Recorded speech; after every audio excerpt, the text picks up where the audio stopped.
Anong year ka ba ng X Factor? 2017. Alam mo, July, pumunta siya dito talaga para magpa-picture sa'yo. Seryoso. Hindi, promise. O, dali, sabihin mo na. Arte. Di naman ganong maganda, Arte. Gina, sabihin mo na kay Juday.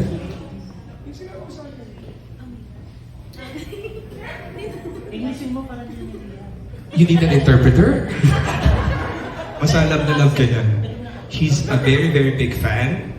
And when I said that, let's go to the birthday of Mami Carol, sabi niya, I will sing a song for Mami Carol, sabi niya.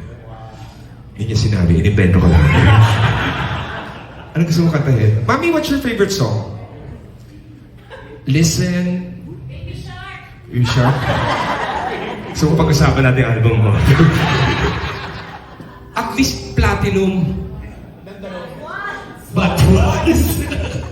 Martin, your album, ilan naman naging platinum sa album mo? How many of your albums became platinum? The real platinum? Yeah, the real platinum. All of them. Huwag nga kayo makailan, hindi mo kasi Martin. Di ba si Martin? Lahat. But how many albums did you make? But you are the concert king. She had one album, double platinum. Dalawang album ba? Paki-play na yung album ni Jim. Hindi.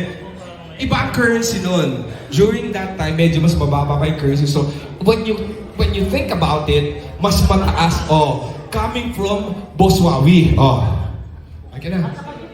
Umaman siya doon sa album na yun. Talaga? Kaso na natin, kahit saan ka, kumakanta yun. 250,000. Hindi ikaw na.